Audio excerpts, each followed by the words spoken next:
Thank you so much today for allow me to join and have a chance to keynote here. Because I also have a lot of things to share with you, and especially related to the Dr. Jong-wook's legacy. And when I started my career around the 2004 and 5 as a humanitarian physician at the time, so his last 3 years totally overlapped with my first 3 years as a humanitarian physician. At that time, I first working at the North Korea refugee centers, and so treating North Korean refugees who just arrived in South Korea from their journey from the Great Famine in mid of the 1990s, and also early 2000. There are lots of the human trafficking across the border, and then those group secondary moved to the South Korea, and I was there as a physician, very young physician, without any knowledge on the North Korea at that time. But when I see my patient, I could realize and their pathology is not rooted in their biological body. Their symptoms, disease are all deeply rooted in their political structure, which make a failure of the series of the social system failures. And also, on the other hand, they some kind of create first to make them displaced from their country and then be very vulnerable into the human trafficking process and etc. So if I were the doctor or physician who see the cardiovascular disease, and that is like looking at some underlying pathology of the heart, and as a physician who see the refugee, their body, and my idea is a bit more deep diving to the underlying political pathologies of all of the human being and our health are deeply rooted in. So since that, my first journey is that how to address political determinants of health and health system and health crisis. So on the one hand, I have worked with the MSF, Doctors Without Border, in the North Korea border area, and to provide direct medical consultation and develop some informal, some healthcare network, and because most of our work would not be official at that time. And also in North Korea, there is no formal route to enter, and so throughout the refugees and those groups, and we try to find a way to support left behind their family inside the North Korea border. So all of those work is not a typical humanitarian practice, but at least it was a very great opportunity to see what is the reality of the global health, what is the reality of the human being in this complex atmosphere. So my journey have continued with the Human Rights Watch or the other human rights organization and moved to some more health system research and practice, especially in the context of the humanitarian crisis and etc. So what I found is that our world is purely divided by politically and also socially, economically. And then in the middle of the 21st century, all of you are here who are engaged in the global health issue. Even though on top of our more than 20 years effort, world is still suffering. And many children could not access the proper diagnosis and etc. Elderly group, they suffer a lot without proper diagnosis and treatment package and then also sustainable health system. So maybe those kind of political determinants already reflect into the crisis of the WHO and crisis of the current global health architecture, because all of those global health architecture are also deeply rooted in the contemporary world order, and which allow the extreme inequality and extreme divide. And we see that we naturally accept it is our world. But if we have a chance to change, like Dr. Jong-wook said, and his famous word for me is that to the right things and right away. So we need to figure it out what is the right thing at the moment and to change the world. And his colleagues and provide us another college to make some change. So if world is stable and world does not under the crisis, and I believe we can make some minor revision of our healthcare system or minor revision of our food or the other humanitarian system.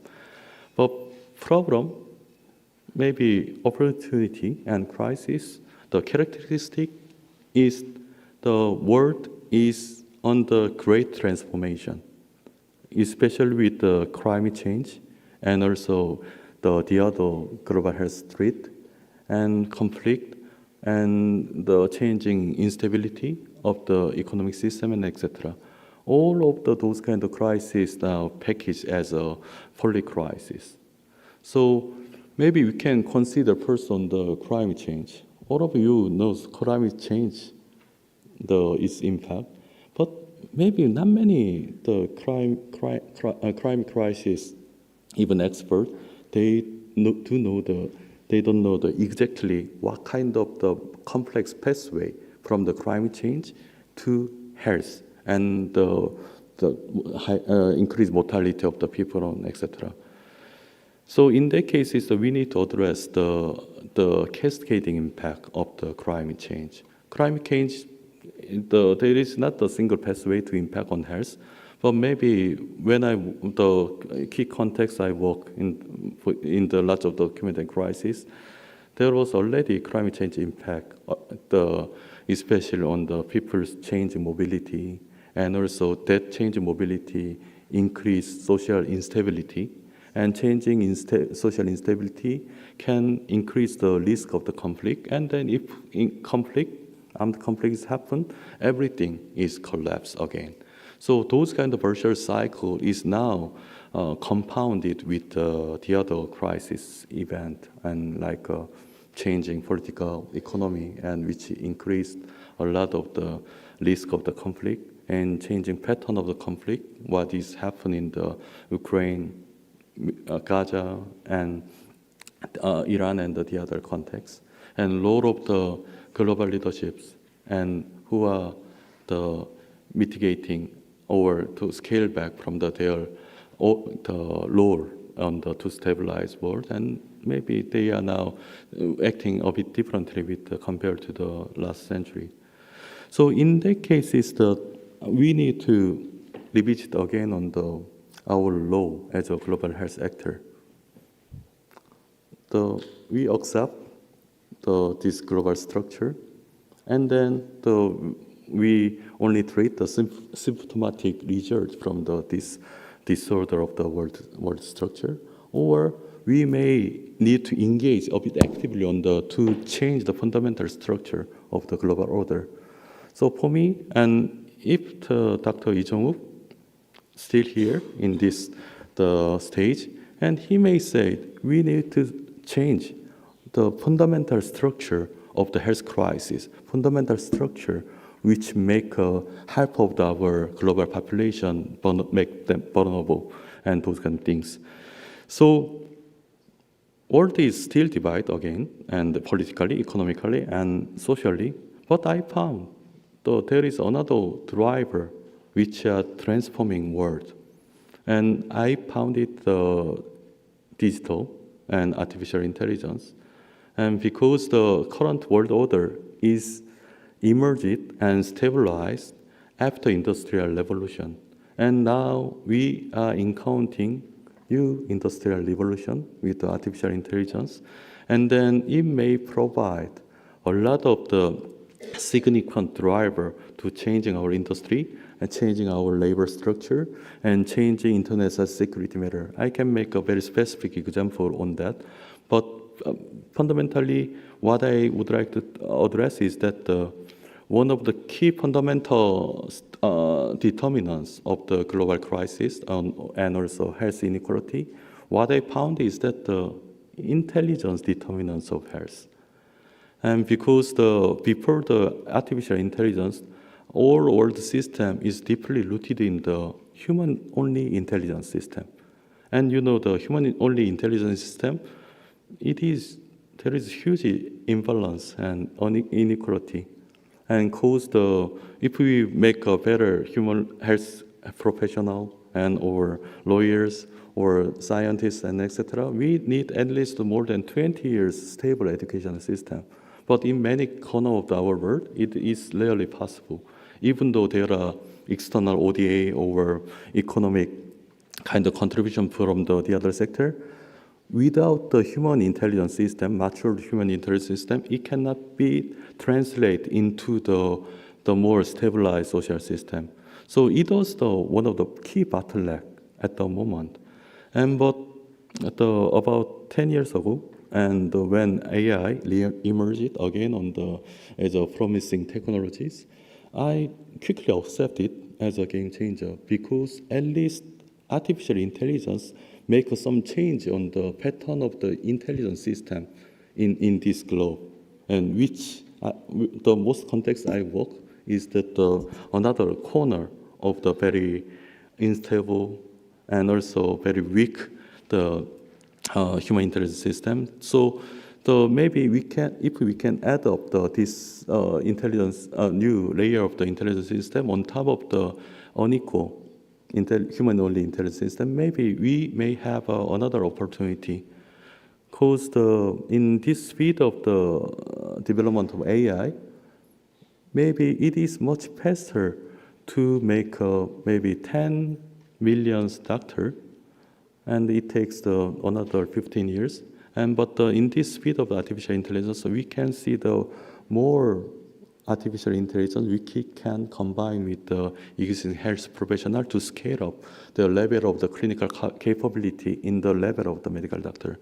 So artificial intelligence can be used to aggravating current security structure with the adapted as a warfare, and also aggravating current inequality of the economic difference and etc. But it can also use to mitigating that kind of the severe inequality and mitigating the negative consequences of the current, the unequal human intelligence system.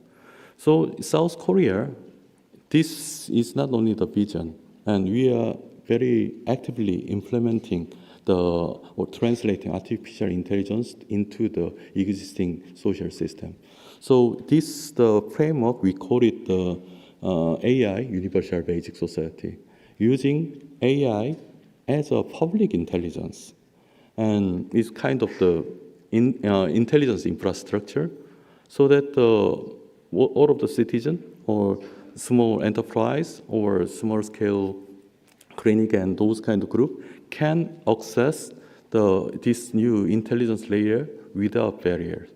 I think we should consider AI as a public intelligence and intelligence infrastructure, so that based on that, the industrial competition or competition between the country can be emerging. That is okay. But if we fail to use artificial intelligence as a form of the public intelligence, maybe it will resemble current inequality between the countries and between the global north and south and between the individual, and then it will aggravate again on the current unequal structure. So recently, this AI Universal Basic Society, this idea is shared with some of the UN agencies, and including the UNDP and WFP and also ITU and IOM and UNHCR. So just yesterday, we have the declaration event with the DGs of this particular UN agency.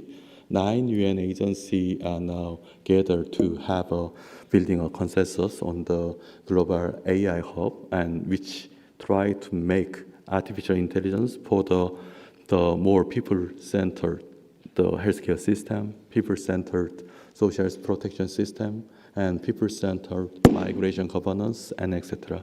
That is happened yesterday in support of the 5 different multilateral banks. So I think currently our world is still combined with the traditional, the very unequal industrial system or economic system, which are strongly linked to our order of the capitalism. but maybe we may encounter very new, very novel opportunity in next 5 years. Because many futurists or AI experts, they see the AI revolution, first cycle of the AI revolution will be done in next 10 to 15 years. And it means next AI society, the architecture of the next AI society globally should be designed in next 5 years.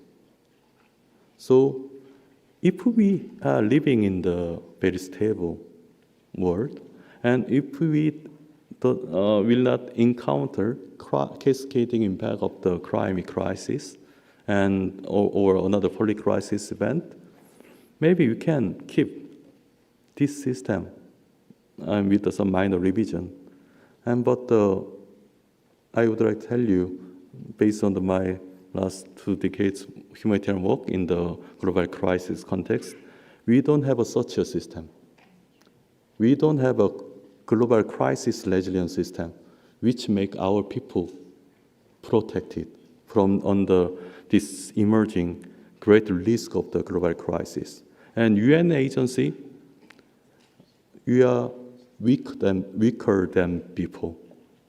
And we are under triple crisis: political leadership crisis, financial crisis, and also technological crisis.